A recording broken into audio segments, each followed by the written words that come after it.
Em primeiro lugar, quero agradecer, claro, a organização do Congresso, aos colegas e aos amigos pelo convite de estar aqui, isso me honra muito. Afinal, aqui foi também minha casa, eu fui professor dessa universidade, né? Só não fiquei tanto tempo quanto Nogueira, né? Mas também fui professor daqui e me orgulho muito disso, né? E, em segundo lugar, para falar sobre Maria Ieda, né? O que é uma alegria, mas é uma dificuldade também. Maria Ieda morreu aos 90 anos, no mês de novembro passado, né? E eu me lembro bem que, a pedido de Zeca e de Maria Tereza, filhos, eu falei na ocasião e eu disse que não estava triste nem um pouco, porque alguém que morre aos 90 anos de idade, com a vida que ela viveu, né, decididamente, né, fez bem. Né, fez bem. Né, exigir qualquer coisa além disso seria realmente exorbitante. Uma vida de 90 anos, atravessando o século XX, né, como ela atravessou, e vivendo os grandes momentos de transformação da sociedade brasileira, da sociedade mundial, né, e participando de uma forma ou de outra, sendo como historiadora, sendo como... Está precisando? Tá. Participando, seja como historiadora, seja como personagem desse processo, evidentemente é algo fantástico aí. Estou terminando um texto, mostrei algumas fotos agora para o Nogueira, e temos um filme, vamos futuramente, eu e a professora Lia Faria, que foi secretária municipal de educação, nós vamos fazer uma homenagem à Maria Ieda com esse filme, e com certeza vocês serão convidados. Eu tinha preparado alguma coisa bem acadêmica que estava ligada a esse próprio texto que eu estou terminando. Entretanto, na hora de eu sair de casa, aconteceu uma coisa que perturbou tudo, né? Dessas coisas que dão nó e que você dificilmente se recupera desse nó. Eu fui procurar na estante um livro de Maria Ieda que eu queria trazer e doar para a biblioteca de vocês. Embora, né, eu tenha acabado de fazer isso com 7.000 livros, como ele falou, que doei, e essa semana saiu a resposta da FAPERJ. A FAPERJ fez uma dotação especial para a instalação do acervo de Maria Ieda aqui na Rural. Entre as 3 universidades que pediram o acervo, eu achei que o fato criativo tinha acontecido na Rural e que o correto seria que os livros ficassem na Rural, né? Tive uma tentação enorme de tirar 3 ou 4 livros, mas não tirei. Exatamente o conjunto dos livros dela, 7.000 livros, né, que vem para a Rural nesse momento. Mas eu fui então para um livro que eu achei especial, e fui tirar esse livro da estante para trazê-lo. Por sorte, eu abri o livro e eu vi que tinha uma dedicatória, que ela tinha feito uma dedicatória no livro, coisa que ela não costumava fazer, e que era uma dedicatória feita para mim. Depois eu apanhei um outro livro dela, ela tinha feito outra dedicatória, ou seja, ela tinha um dia lá em casa, ela costumava ficar longo tempo na minha casa, ela tinha parado os livros dela na estante e tinha feito dedicatórias, né? E o livro era dedicado a mim, né? Com os seguintes dizeres: ao filho que eu escolhi.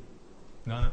E aí, nesse momento, ficou muito difícil o texto acadêmico e as coisas, né? Ainda mais com uma viagem longa do Rio até aqui, né? E essas coisas ficam dando voltas, né? E aí, evidentemente, eu acabei mudando o procedimento, e o texto vai continuar ali dentro da pasta, pelo menos até o livro ser publicado. Bom, a primeira coisa é que, normalmente, nós temos uma tentação imensa de idealizar e de elogiar pessoas que partiram, né? Isso possivelmente irritaria profundamente Maria, né? Ela não era uma pessoa boazinha, né?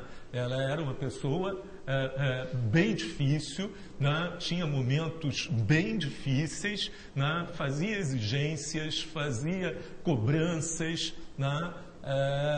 Mas ela era, acima de tudo, uma pessoa extremamente generosa, né?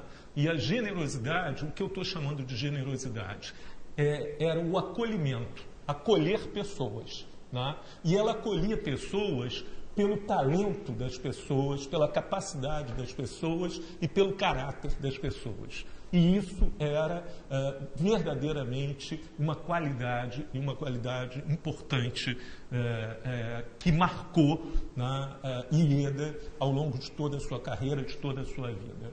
Não era uma pessoa das mais tolerantes. Ela era bastante intolerante com preguiça, com má vontade, com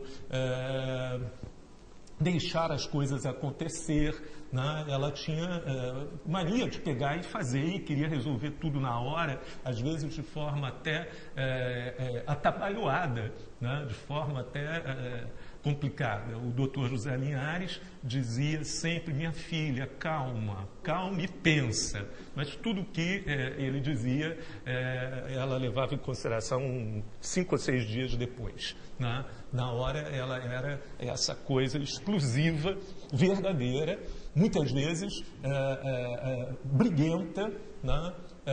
E muitas vezes contra ela própria, contra seus próprios interesses, né? Nesse sentido. Mas essa generosidade de acolhimento era aquilo que verdadeiramente suplantava todas as outras características da personalidade de Marieta. Ieda nasceu no Ceará, era uma cearense, né? Talvez isso explique muitas coisas, né? Dura, né? Muito resistente, muito forte até o final da sua vida. Ela estava fisicamente muito forte, né?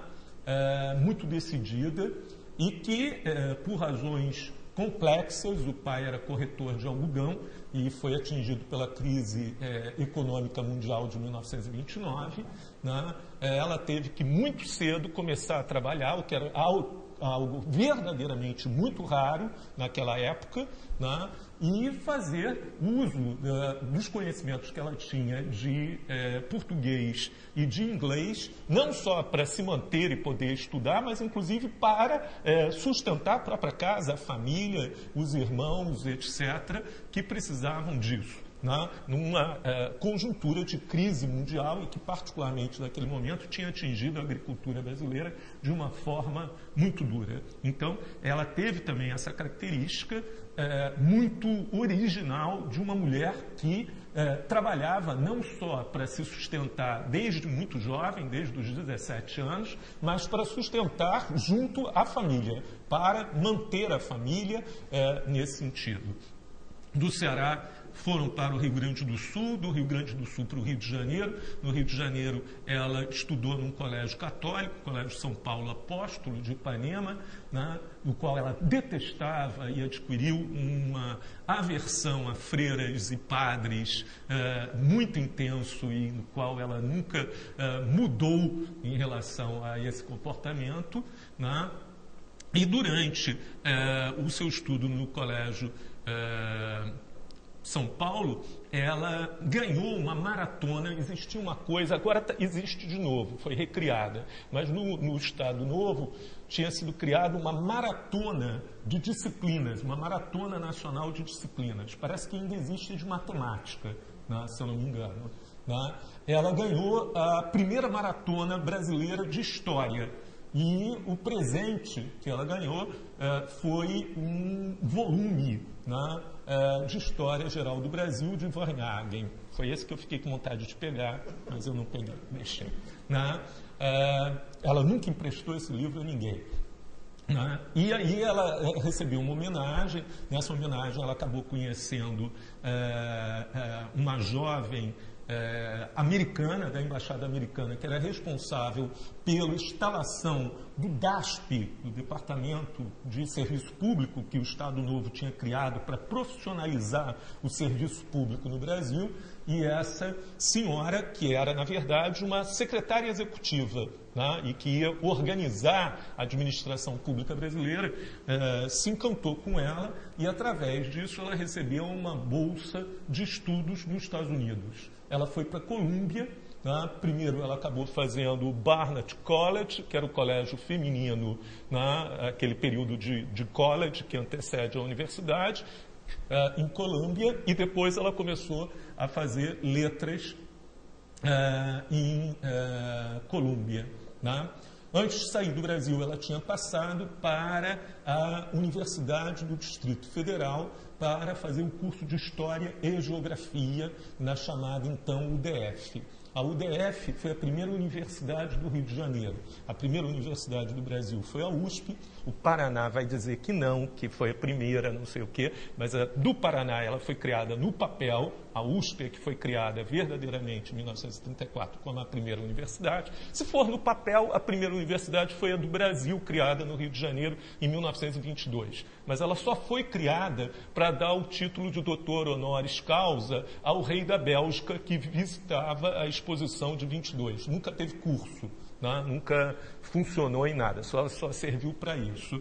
Então, a primeira é a USP, a segunda foi a Universidade do Distrito Federal. Marieta foi aprovada e, quando ela foi para os Estados Unidos, ela já era, digamos, universitária, acabou tendo que fazer de novo o college, porque não tinha correspondência, e lá começou a fazer inglês e francês na Universidade de Letras, na Faculdade de Letras de Colômbia. A UDF, a Universidade do Distrito Federal, ela tinha sido uma iniciativa, ela era do Distrito Federal, note bene, ela tinha sido uma iniciativa do prefeito do Rio de Janeiro, Pedro Ernesto, uma figura muito pouco estudada, muito pouco conhecida, mas era uma liderança progressista, socialista, avançada para a época, e que tinha definido o modelo da UDF a partir da proposta do grande educador, o doutor Anísio Teixeira. Tinha sido o doutor Anísio Teixeira que tinha feito isso. Anísio tinha sido secretário de Educação em Salvador, na Bahia, e tinha criado um modelo de escola fantástico chamado Escola Parque, que será implementada via a UDF, já que o objetivo da UDF, ao contrário das universidades clássicas, não era em si a pesquisa. A UDF ela não se pensava assim. O doutor Anísio ele dizia que o Brasil era tão carente de formação de quadros, que a primeira tarefa da universidade naquele momento, 1934 para 1935, era criar os quadros. Tinha que criar os quadros para a própria universidade, porque se fosse pensar a universidade como pesquisa naquele momento, não ia existir.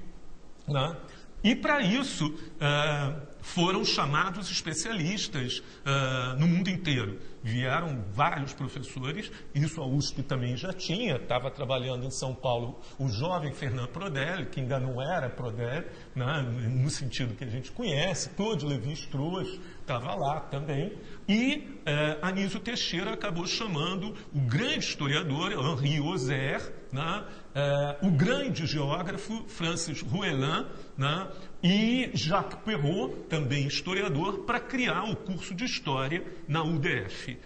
E são com esses homens que se começa esse curso de História, o primeiro curso universitário de História no Rio de Janeiro, nesse sentido. A UDF ela funcionava, para quem conhece o Rio de Janeiro, ela funcionava onde é hoje o Colégio Amaro Cavalcante, no Largo do Machado. Aquele prédio bonito, aquele prédio tem uma história interessante, porque em 1874 a população do Rio de Janeiro se reuniu e fez uma vaquinha, para dar uma espada de ouro ao imperador pela vitória na Guerra do Paraguai.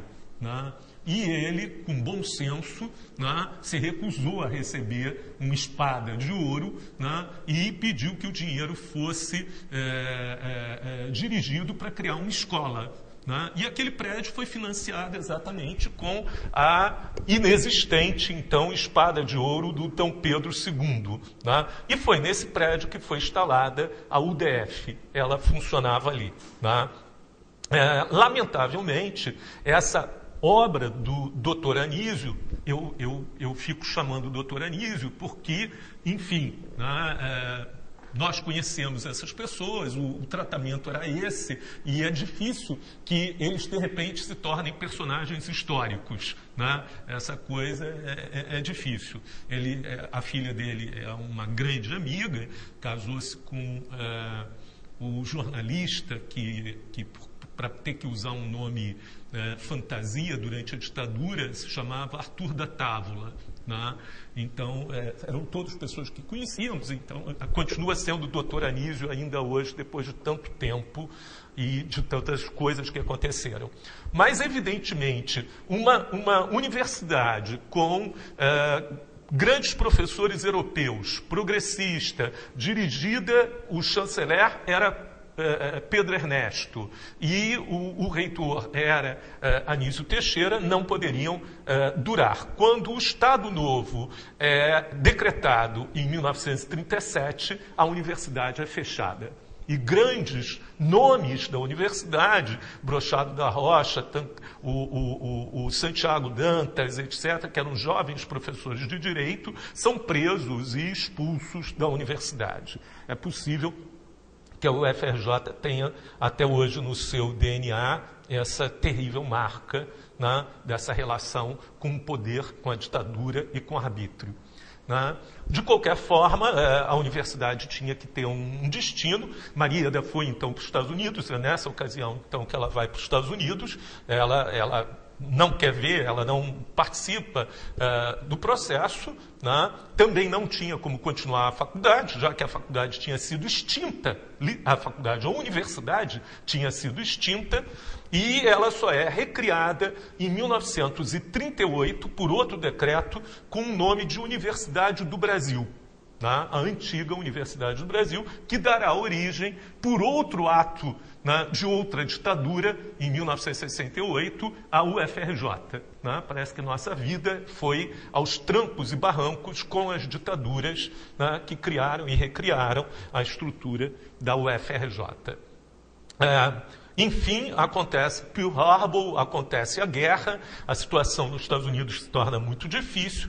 Maríada foi convidada para ficar definitivamente nos Estados Unidos, se precisava de uma locutora em português para o esforço de guerra no Brasil, mas ela chegou a fazer alguns desses programas e desistiu, e por questões de família, a família estava numa situação ainda mais difícil em relação à cessação do comércio atlântico, afundamentos de navio, e ela então retornou ao Brasil. Era muito difícil retornar de navio, o risco era muito grande. Ela fez uma das primeiras viagens aéreas Nova York e Rio de Janeiro, que levou exatamente 5 dias de Nova York até o Rio de Janeiro naquele momento. A descrição dela é muito interessante sobre essa viagem. Retomando, ela conseguiu o reconhecimento dos créditos e a entrada na nova Universidade do Brasil e foi terminar o curso na Universidade do Brasil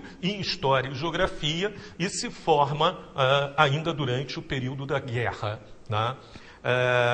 Já não é mais a UDF e já não é mais aquela universidade progressista e aquela universidade aberta que tinha sido esse curto existência da UDF entre 34 e 37. Na verdade, é uma universidade muito conservadora e que espelha o Estado Novo. Só para vocês terem uma ideia, os catedráticos, o que grosso modo seriam hoje os professores titulares, eram nomeados por decreto do presidente da República, Vargas, por indicação do ministro da Educação, em listas feitas de pessoas que, evidentemente, não tinham curso naquelas disciplinas, porque nem existia a universidade, e muito menos qualquer coisa que pudesse parecer mestrado ou doutorado, coisa assim. Então, você era, literalmente, decretado catedrático.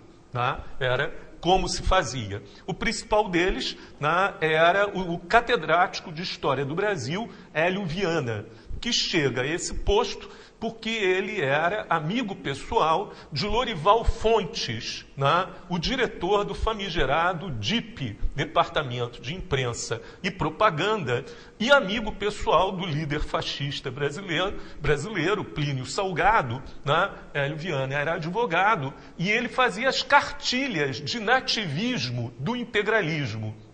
Inclusive essa invenção, movimentos nativistas, quer dizer, um Brasil que sempre existiu desde 1500 e que vai da aclamação de Salvador Bueno até a Inconfidência Mineira, tentando a sua liberdade de Portugal. Uma teleologia religiosa da história tremendo. Ele se torna, então, o catedrático de História do Brasil.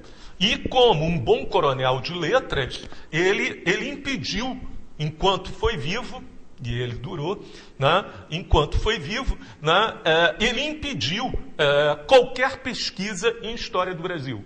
Não estou brincando, ele impediu qualquer pesquisa em História do Brasil, porque ele tinha escrito 2 livros, Brasil Colônia e Brasil Independente. E tudo que se precisava saber estava ali. Não tinha necessidade de ter pesquisa. Para que ter pesquisa? E a área era dele.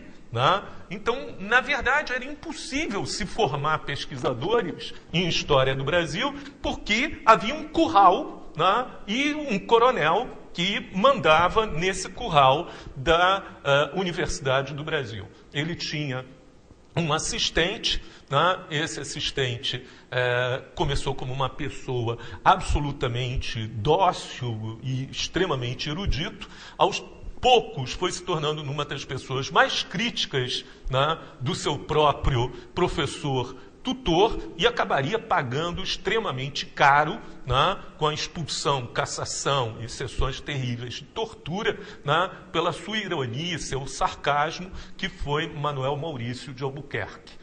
Nós conhecemos ele já lá, Ieda o levava lá no CPDA, e ele chegou a dar aula no CPDA ainda antes da anistia, e sofreu tremendamente as relações com o Hélio Viana. Por sorte, isso era diferente na área de história moderna e contemporânea. O decretado catedrático de História Moderna e Contemporânea era o professor Delgado de Carvalho. E aí as coisas eram diferentes. Delgado de Carvalho era um brasileiro nascido em Paris, filho de diplomatas brasileiros que serviram a vida inteira em Paris, tinha estudado em Paris com professores franceses e na Universidade de Berlim. Falava alemão e francês fluentemente. Creio que ele falava francês melhor do que português nesse momento. Tinha trazido da Universidade de Berlim aquilo que nós chamamos o seminário, o método do seminário, a crítica às fontes, a datação, a crítica interna do documento, essa coisa toda, e o trabalho heurístico da construção do texto de história. Então, nesse sentido, as propostas de aula de Delgado de Carvalho iam exatamente na contramão de Hélio Viana. E Hélio Viana e Delgado de Carvalho, embora fossem muito corteses mutuamente, eles eram exatamente oposições claras de processo pedagógico. Hélio Viana, tanto o professor Ciro Cardoso quanto o próprio Manuel Maurício, contando as provas dadas pelo Hélio Viana, que tinham complete de textos retirados do livro dele. Então, aprender história era literalmente decorar, memorizar o livro do professor nesse sentido. Você morria de rir com o Manuel Maurício, com aquela sua capacidade que misturava inteligência com maldade, contando... porque pessoas que são só inteligentes não são engraçadas. Pessoas que são só maldosas também não são engraçadas. Agora, quando você é maldoso e inteligente, isso é genial. Ele conseguia fazer isso com uma ferve impressionante. Maria, nesse momento, ela é uma militante política, já ela está junto com a oposição ao Estado Novo, e uma forma de fazer oposição ao Estado Novo era ser a favor dos aliados. Por quê? Porque Vargas era compreendido, não vamos discutir isso, não vou polemizar isso, como o fascismo brasileiro. Né? Então, se você era a favor da democracia, né? Era contra a Alemanha nazista e a Itália fascista, então você era contra Vargas. Falar bem da democracia americana era, nessa forma, ser oposição a Vargas. Né? É criada a UNE, exatamente nesse momento. Marieta vai ser a primeira diretora do Departamento de Cultura da UNE. E vai organizar grandes movimentos com as lideranças, então, da UNE, né, pela entrada do Brasil na Segunda Guerra Mundial. Eles acreditavam que o Brasil, entrando na guerra, era inevitável que Vargas tivesse que abrir o regime, tivesse que convocar eleições, porque não tinha sentido lutar contra a ditadura dos outros e ficar com uma ditadura em casa. E que foi o fato que aconteceu em outubro de 1945, poucos dias, na verdade, depois que começam a retornar os primeiros pracinhas, o regime Vargas desaba. Se dá, então, a abertura. Não havia vice-presidente no Brasil. Não havia presidente do Senado, nem presidente da Câmara, porque também não havia Senado nem Câmara. Né? A única instituição que ainda estava de pé, amordaçada, mas em pé, era o Supremo Tribunal Federal.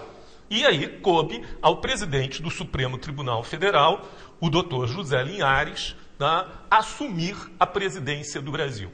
E a assunção da presidência do Brasil naquele momento representava fazer a transição da ditadura, da longa ditadura do Estado Novo, para a democracia. Né? Marieta namorava o jovem José Linhares, e nesse momento ela foi guindada de um dia para o outro, de manifestação de rua para dentro do Palácio do Catete.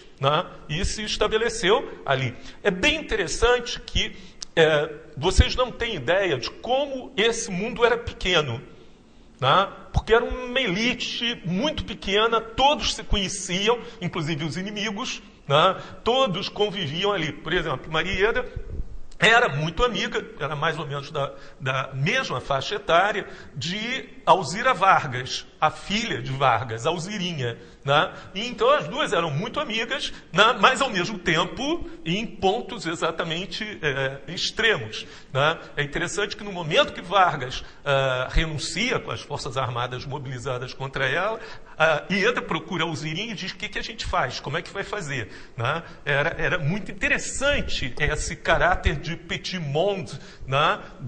da política na República naquele momento.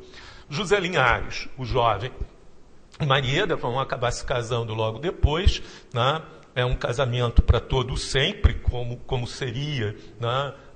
De elites nordestinas naquele momento, mas que havia um profundo, e testemunhei isso de uma maneira direta, muito íntima durante muito tempo, muito respeito e muita estima, e muito afeto e muito carinho entre os dois. O doutor José era uma pessoa que aparentemente parecia muito mal-humorado, muito pouco aberto à conversa, mas na verdade era uma pessoa engraçadíssima, né, que adorava contar causos da fazenda e coisas parecidas, e que você podia, no final, eu já conversava mais tempo com o doutor Linhares do que com a própria Marieta, e às vezes telefonava para falar com ele, né, e em vez de falar com ela. Uma das melhores dele foi quando ele definiu para um jornalista, né, em 1961, quando se tentou pela segunda vez o golpe é tentado pela primeira vez em 54, o suicídio de Vargas atrasa o golpe em 10 anos, literalmente. Em 61 é tentado novamente o golpe com a tentativa de impedir a posse de Goulart, e o doutor José, que era deputado nessa ocasião, ele fala no papel das Forças Alarmadas Brasileiras. Né? Essa expressão, e isso era típico das pequenas maldades do doutor José, e essa expressão, as Forças Alarmadas, né, ela se tornou comum na imprensa, e ele foi odiado, né, profundamente por essas maldadezinhas que ele fazia. Maria Ieda foi chamada, ela terminou o curso com louvor, foi chamada para ser assistente de Delgado de Carvalho, e praticamente de 1948 a 1958, são 10 anos que ela cuida da carreira dela, que ela constrói os passos fundamentais, porque agora já existe uma universidade, já se sabia o que era uma universidade, a USP tinha copiado literalmente a estrutura da faculdade francesa, a ideia de faculté, né, como tinha sido montada. Os próprios professores do Rio de Janeiro já tinham recebido os professores franceses, já tinham ido à França, então agora existia essa noção. Não se tinha curso de mestrado nem doutorado, mas a forma de se conseguir isso era fazer primeiro o exame de livre docência, que era uma prova longuíssima, escrita, oral e uma tese, e depois o concurso de cátedra, que era uma tese original. Maria Ieda vai fazer entre 48 e 58 os 2 concursos, primeiro de livre docente, com uma tese sobre as relações internacionais e o Sudão anglo-egípcio, portanto, pleno temática da descolonização, que era vivida exatamente no pós-Segunda Guerra Mundial, e a segunda tese, a queda de Delcassé e as relações franco-alemãs. Delcassé era um ministro anti-alemão francês, e acaba sendo demitido na crise do Marrocos de 1911. Então, mais uma vez, é a temática de colonialismo e África que chama a atenção dela. Mais tarde, inclusive comigo, várias vezes, ela vai rejeitar as 2 teses.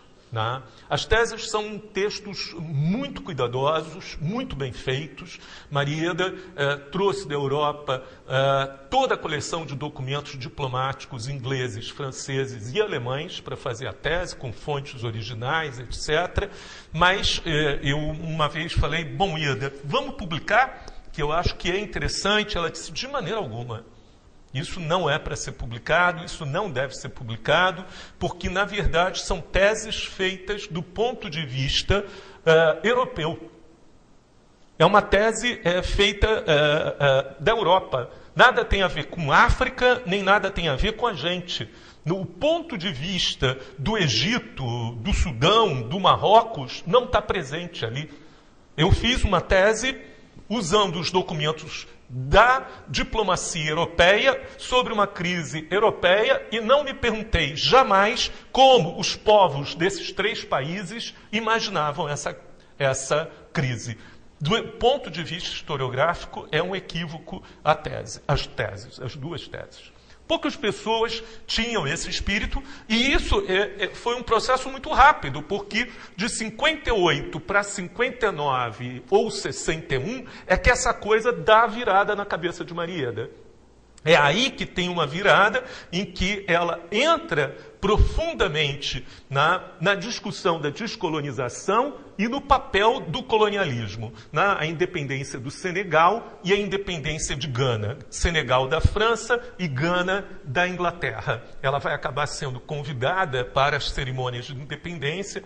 Eu ia trazer uma coleção de fotos para passar para vocês verem, acabei não conseguindo fazê-lo. As fotos dela com Nkrumah, o líder nacionalista ganês, são magníficas. Ela falando na rádio, também em Dakar, no Senegal. E aí ela já assume isso. É aberta uma representação da Frente Nacional de Libertação da Argélia no Rio de Janeiro.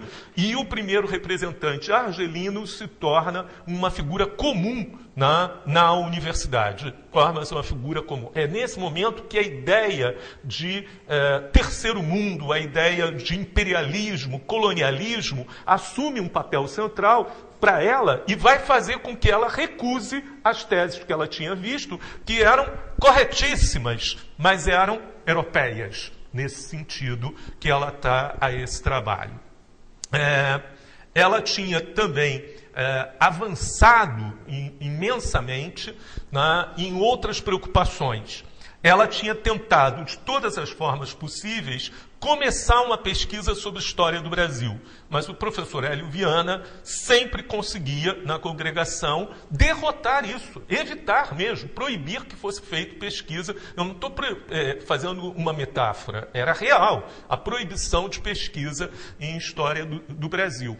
E então, ela acabou tendo uma ideia decorrente do Congresso de História de 1955 em Roma. Existe uma associação internacional de historiadores que faz um congresso trienal em uma cidade, né? O último foi em Oslo, né? Por isso que eu falei para você que não vale a pena ir lá, né?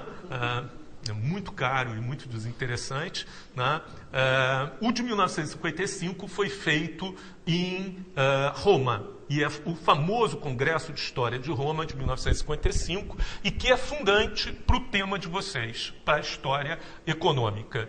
O Congresso reuniu as figuras mais importantes da historiografia, aquilo que nós hoje consideramos os clássicos, né? Estava lá Ernest Labrousse, Georges Lefebvre, Lucien Febvre, estava lá Arnaldo Momigliano, estava lá o Pierre Renouvin, de Relações Internacionais, estava todo mundo, né?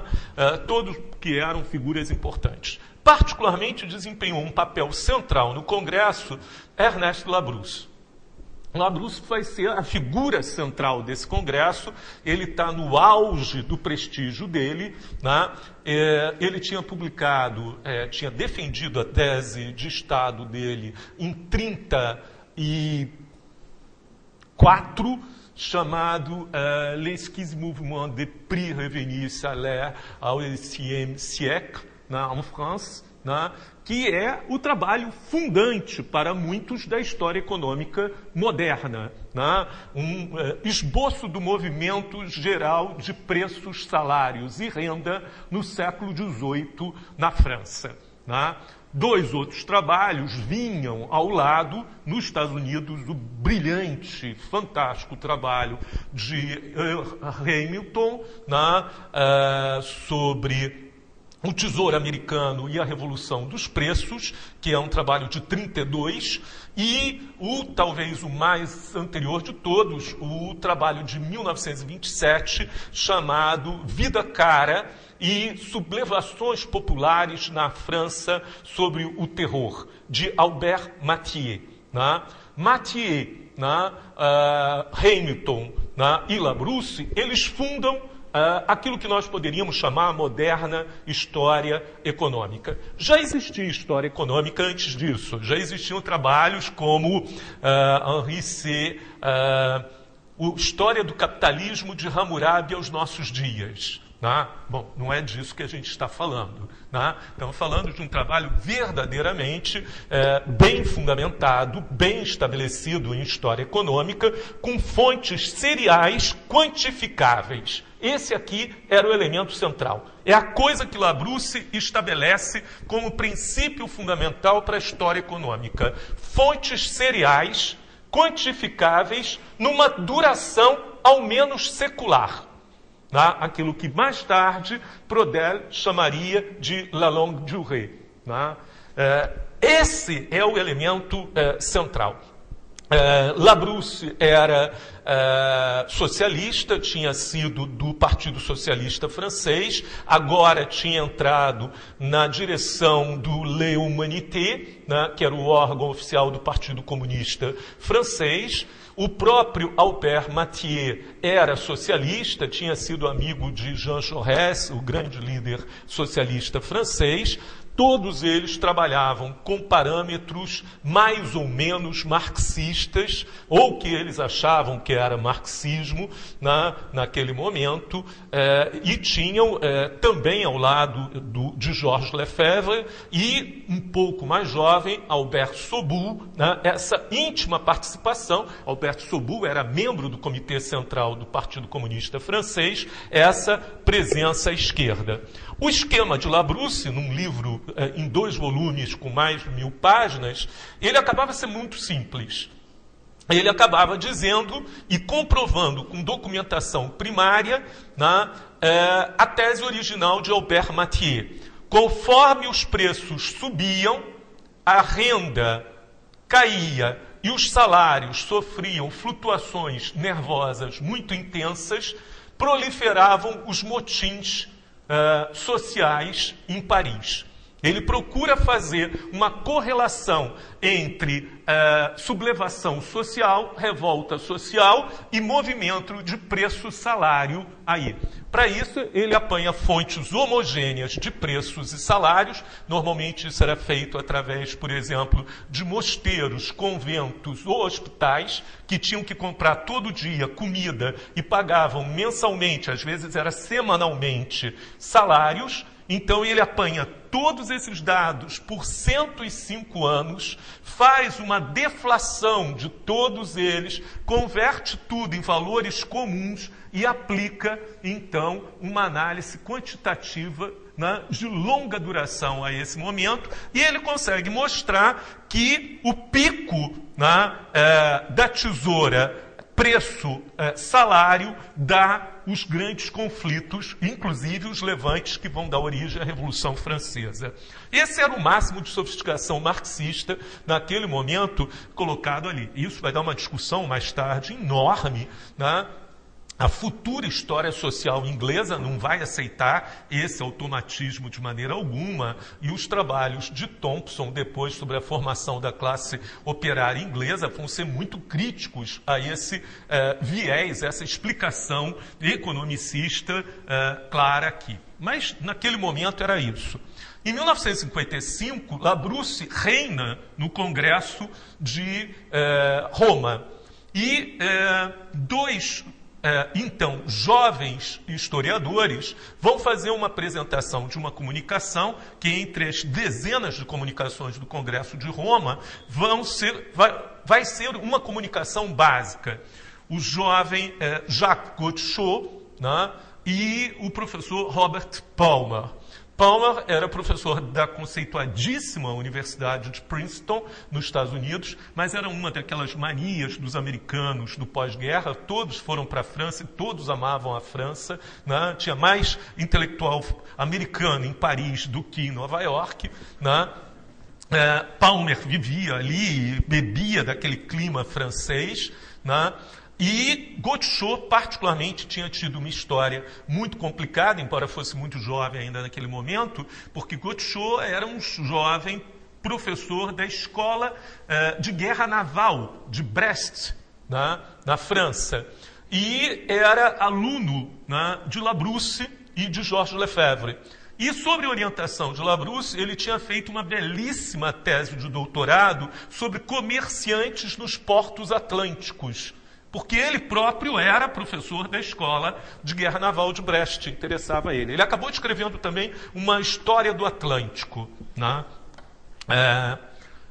Só que ele era judeu. Na ocupação, ele consegue fugir, vai para os maquis, né? Se torna membro da resistência, luta na resistência durante 5 anos.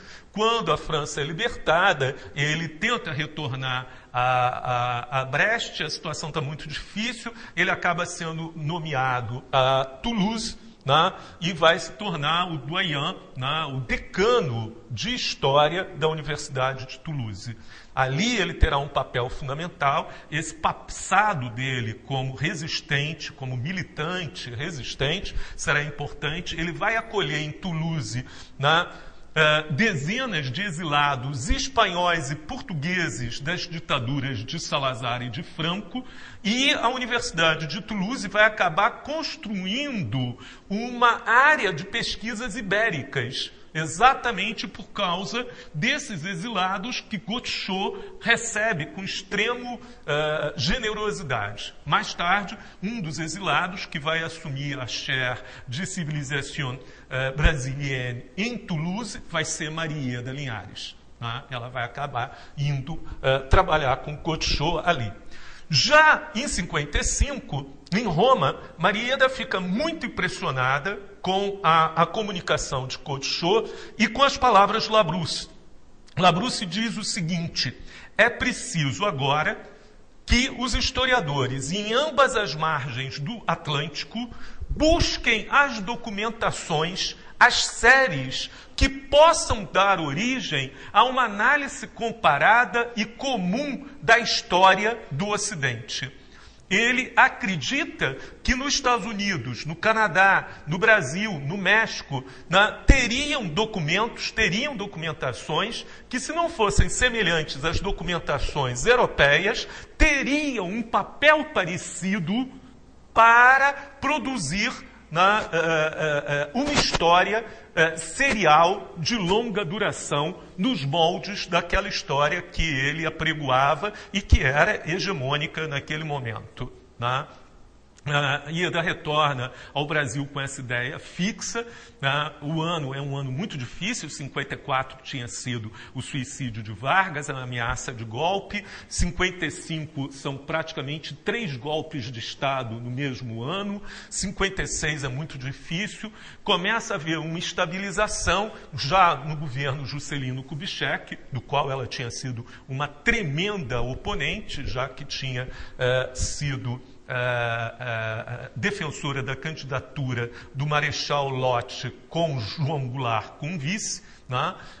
E que tinha perdido, que era o movimento nacional progressista que tinha apontado Lott e Goulart como candidatos.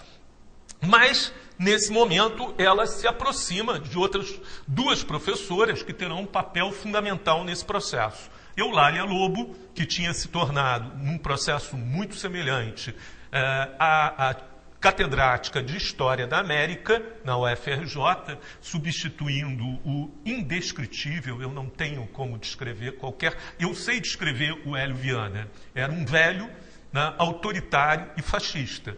Né? Agora, eu não sei descrever o primeiro catedrático de História da América. Né? O professor... Silvio Júlio é indescritível. Qualquer coisa que possa ser dita a respeito dele e como ele tratava a área de América, né, era algo, né, inominável. Né? Não existiam aulas, não existia programa, não existia atividade, era algo verdadeiramente, né, inominável. Enfim, a professora Eulália Lobo, ela assume a área, a cadeira, que se chamava naquele momento, numa literal tradução de Scher, né, se chamava cadeira, né, de História da América, e uma jovem aluna das 2 professores brilhantes, chamada Bárbara Levi, né, e que começam, então, um projeto que tinha como nome Atlântico, para poder fugir do Hélio Viana. Mas era a busca de fontes seriais e quantitativas para uma história dos portos, não sei o quê, no Atlântico. Só que os portos que elas queriam era Recife, Salvador, Rio de Janeiro. Né? Era a forma de você dar a volta no coronel, né, que estava estabelecido ali.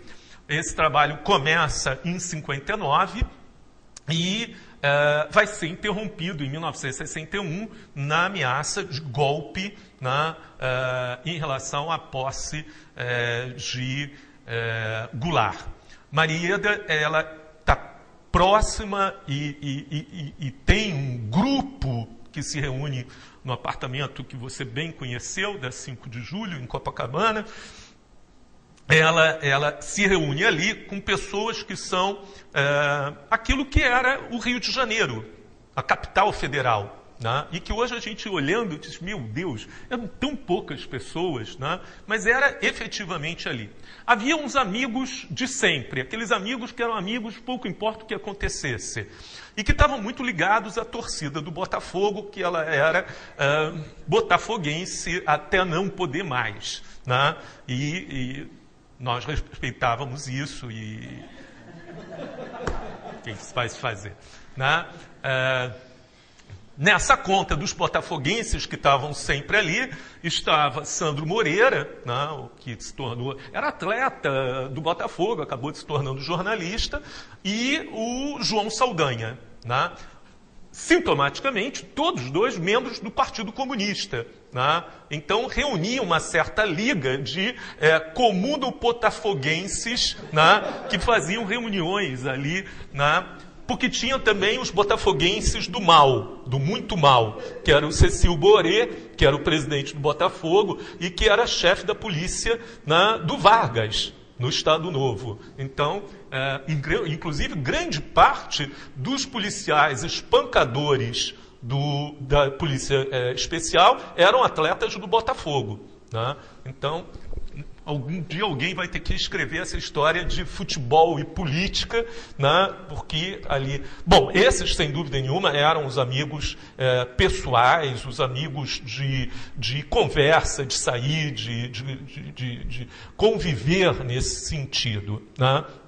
Havia um círculo também muito politizado, em que mais uma vez, Alzirinha Vargas estava presente e agora a sua filha, que fazia exatamente o curso de Ciências Sociais, né, Celina Vargas, que vai conhecer um jovem vindo do Nordeste, que era militante da Ação Popular, a esquerda, né, católica, chamado Wellington Moreira Franco. Né? O mundo gira, né?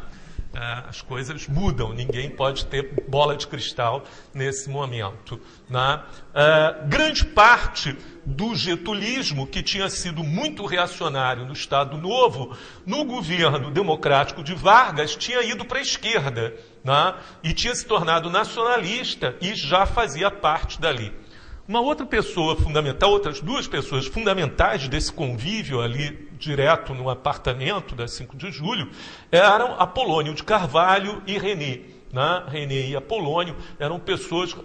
Apolônio, nesse momento, estava voltado para a criação de mais uma dissidência do Partido Comunista, o chamado PCBR, o Partido Comunista Revolucionário do Brasil, do qual... Ieda, se perguntar o que Ieda era, enfim, eu diria que era o grupo que se identificava, com qual Ieda se identificava mais amplamente. Ela tinha tido uma relação mais estreita com a Ação Popular, né, principalmente através do ministro Tarso de Castro, ministro da Educação do futuro governo Goulart, do qual ela participou, né, mas era o PCBR, né, e isso, sem dúvida nenhuma, por causa da trajetória de Apolônio de Carvalho, essa trajetória fantástica desse homem, e a quem Ieda tinha uma estima pessoal por ele e por René muito intensas nesse sentido. Mas jamais Ieda foi uma pessoa, aquilo que a gente dizia na época, organizada. Né? Ela jamais pertenceu, né, mesmo a um grupo desse tipo, senão Ieda não era organizada em nada. Né? Em nada. Dificilmente, se ela entrasse num partido político, era capaz do partido político acabar, né, por total bagunça, né, que ela fazia. Aquilo tinha um caos criativo, né, que era, muitas vezes, altamente perturbador. Eu tinha saído de um colégio alemão, tinha uma formação alemã, várias vezes eu era levado ao completo desespero. Ela conseguia esquecer o óculos, ela conseguia esquecer a bolsa, ela conseguia esquecer o isqueiro, o cigarro, né, o horário da aula. Né, era realmente uma coisa assim... Quando ela entrava em sala de aula e começava a dar aula, eu achava puro milagre. Porque a razão para aquela aula acontecer era nenhuma. Tudo que você acha que é uma aula hoje, você preparar, organizar, você ter um roteiro, etc., dificilmente era alguma coisa que Ieda fazia. E isso unindo-se à pior caligrafia que eu já vi na vida. Né? Uma caligrafia indescritível, que ela própria não lia. Né? Ela não lia, ela escrevia e não conseguia ler depois, e o José era o único que conseguia decifrar o que ela, o doutor José Linhares, o único que ela verdadeiramente escrevia. Ela era tão desorganizada que, enquanto ela fumava, ela perdia os isqueiros.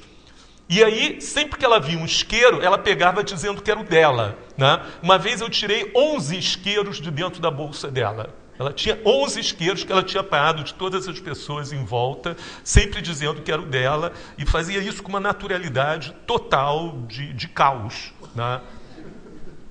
Nunca imaginei Ieda como uma pessoa organizada, comparecendo à reunião de célula, tendo ponto de segurança, ou coisa parecida.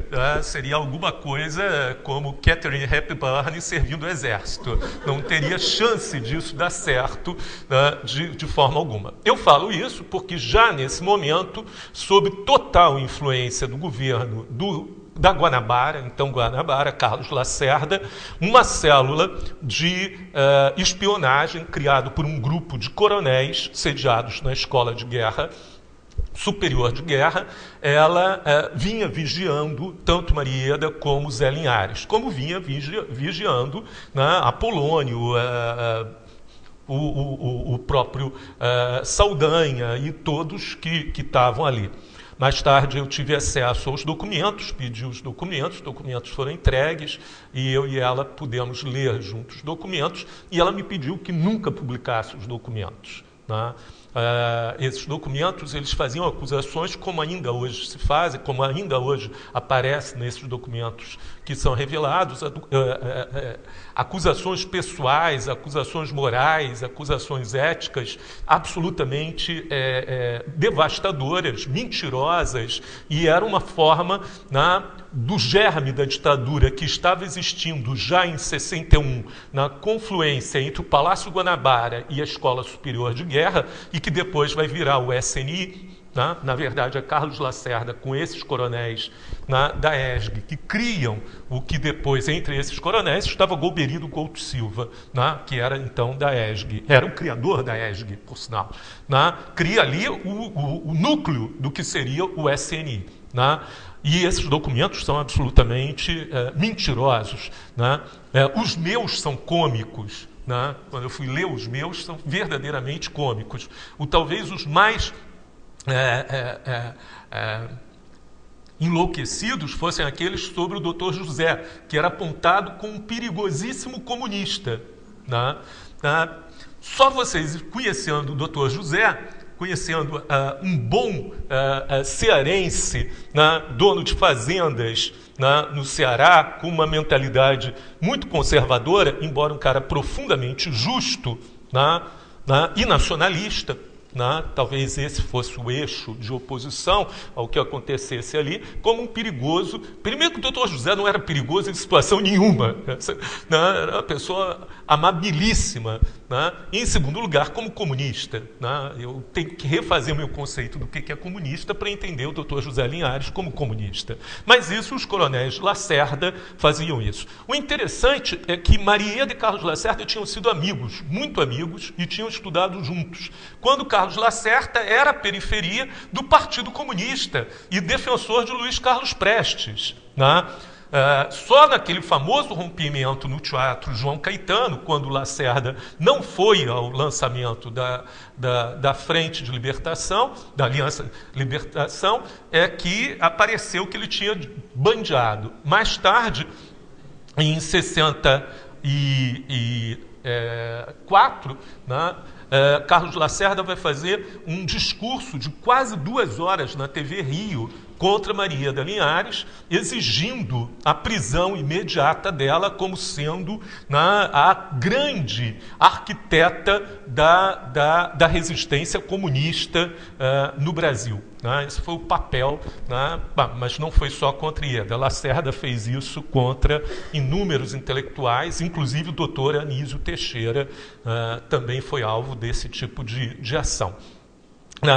É aqui que surge esse núcleo de trabalhos, trabalhos seriais, de longa duração, com fontes quantificáveis na história, que foi trazido para a gente, foi uma consequência do Congresso de Roma de 55 e do trabalho de Marieda, Eulália Lobo e Bárbara Levi em criar essa possibilidade de descobrir o primeiro trabalho que elas queriam. Não era fazer a pesquisa, era descobrir as fontes para fazer a pesquisa.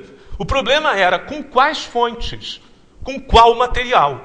Esse era o elemento central. E foi aí que os corpos documentais, que hoje já embaçam dezenas e dezenas e dezenas de teses e dissertações, os registros de terra decorrentes da lei de 1850, a lista de eleitores do Império do Brasil, que tem a renda de cada um, né? O imposto da 10ª urbana nas cidades, as atas de entrada e saída do celeiro público de Salvador, que eu próprio trabalhei, bom, por aí vai. A descoberta dessas séries de documentos. O trabalho ficou muito atrasado, na verdade, veio 64 e todas as coisas tremendas que ocorreram a partir daí. Na verdade, o trabalho mesmo só acabou sendo publicado em 1972, já no exílio, né, com o apoio de uma figura fundamental, um outro amigo do Brasil, extremamente generoso, o professor de História Econômica, Frederic Moreau, né, recém-falecido. Né, Moreau organiza em Paris um seminário chamado L'Histoire Quantitative du Brasil, no qual os resultados dos trabalhos de Eulália, Ieda, Bárbara, Fiora, tudo bom? São apresentados e resulta num livro. O livro hoje está disponível, vocês vão receber aí no legado 2 exemplares dele, né? Eu não tenho nenhum, né? Da história quantitativa do Brasil. Então, essa história acaba sendo publicada em Paris, em 72, porque Eulália já está cassada, Eulália Lopes já está cassada e aposentada, Ieda já está cassada e aposentada, Bárbara não era professora, era pesquisadora, era uma coisa como bolsista. Né? Ela tinha perdido também o vínculo com a então Universidade do Brasil, chamava-se FENEFI, Faculdade Nacional de Filosofia, e então os trabalhos não podiam mais continuar sendo feitos nesse sentido. Né? Ieda, entre 64 e 68, ela respondeu a 9 IPMs, inquéritos policiais militares, montados pela ditadura, né? 2 particularmente muito duros, particularmente duro o inquérito da chamada Célula Anchieta, uma denúncia, como se os comunistas não tivessem nada melhor para pensar, chamar a célula comunista da Faculdade Nacional de Filosofia de nome de padre, né? Era a Célula Anchieta. Foram acusados 32 professores da Universidade do Brasil, UFRJ, né? E foi muito interessante porque esse IPM, né, foi conduzido. O IPM era uma medida de Estado, de arbítrio, tomado pela ditadura para punir os pretensos subversivos. Né? Nesse IPM, o coronel que o dirigia, né, concluiu com a acusação de todos os 32 professores envolvidos. Um professor só foi acusado, o denunciante, o professor Heremildo Viana.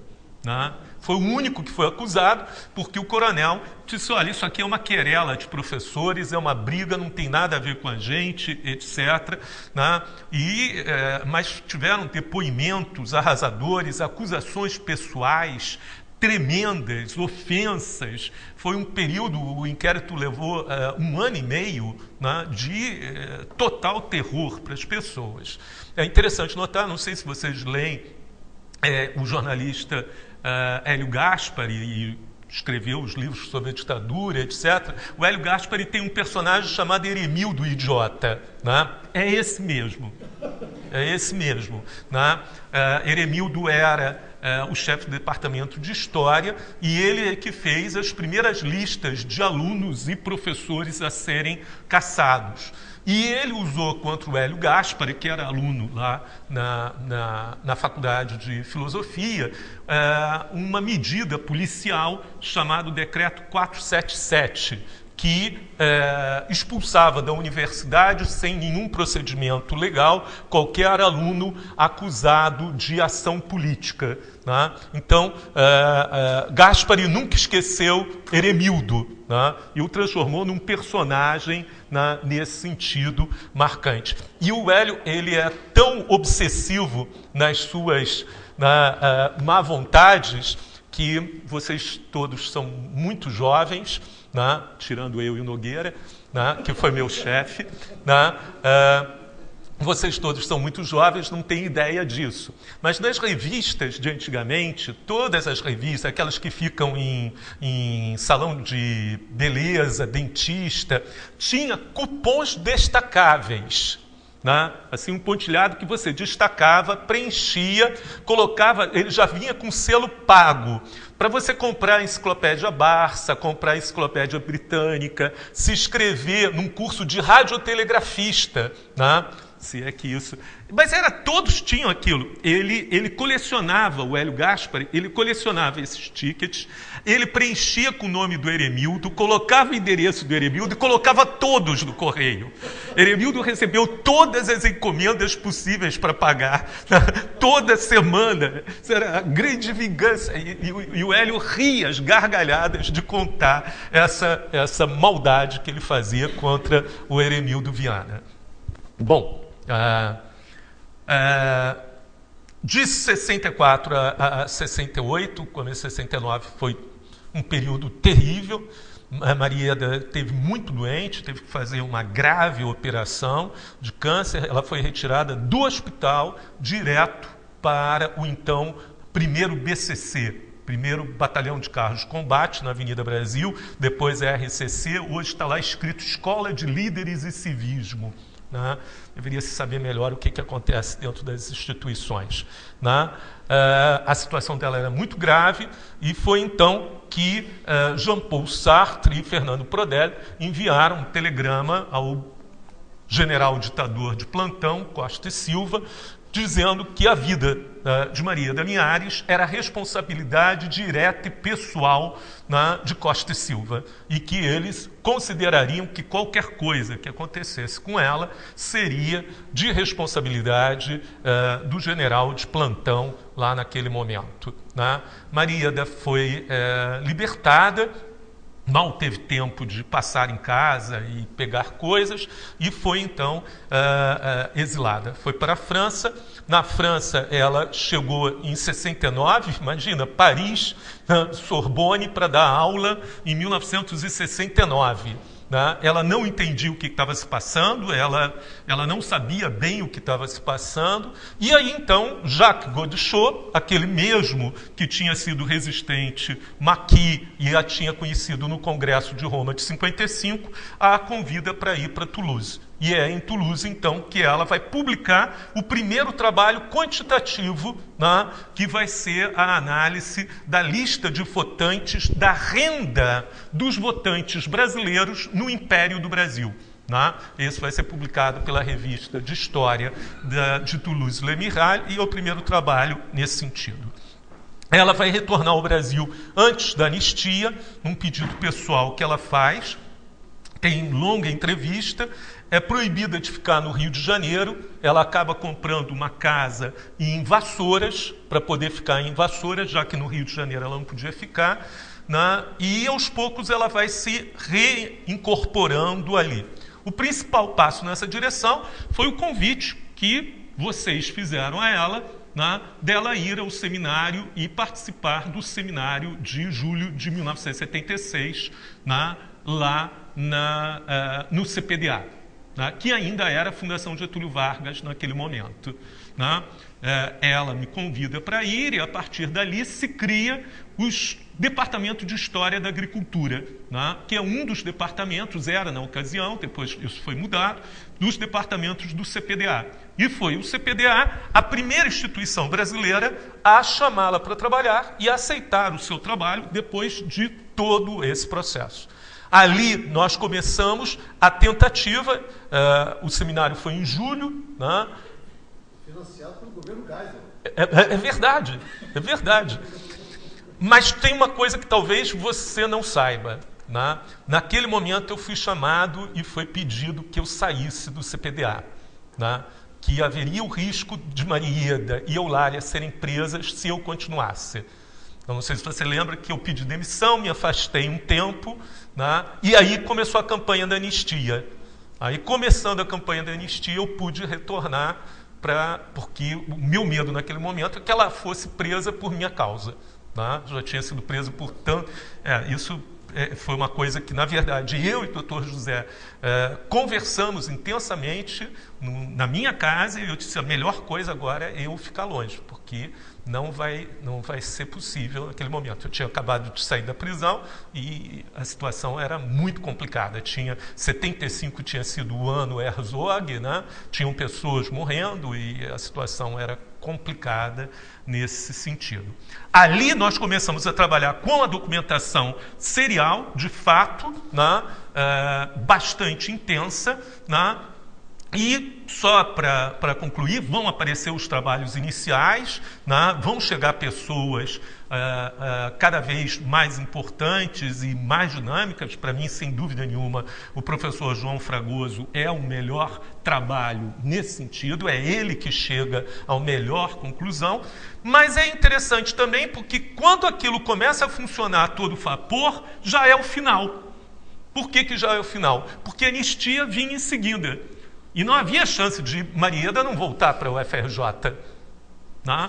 Não tinha chance de fazer isso. Né?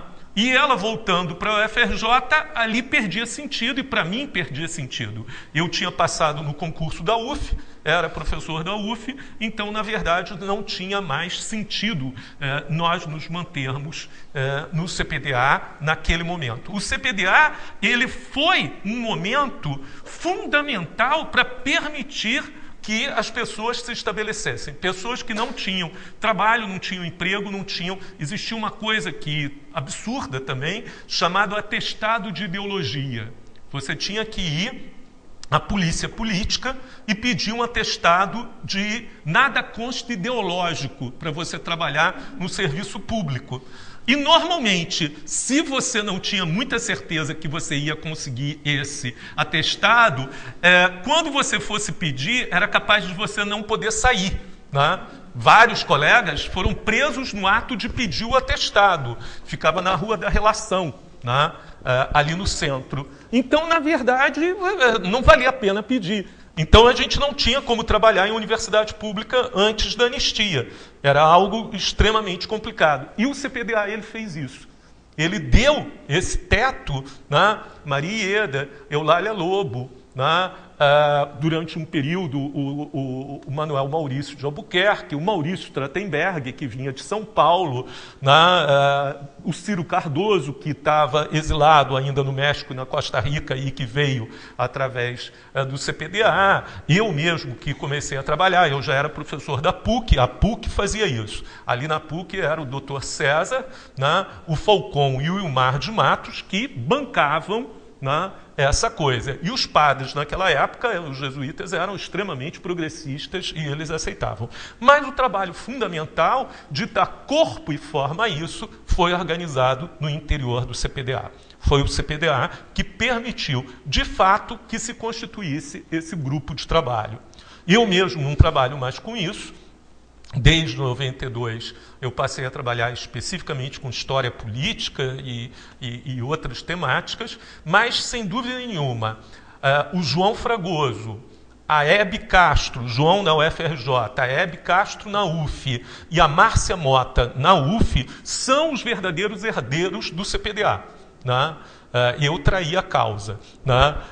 Mas eles são os caras que efetivamente continuaram a trabalhar e que levam esse trabalho da história econômica, da história quantitativa, da monografia serial de longa duração, o modelo, enfim, de Ernest Labrousse, como sendo o grande modelo. Obrigado, gente.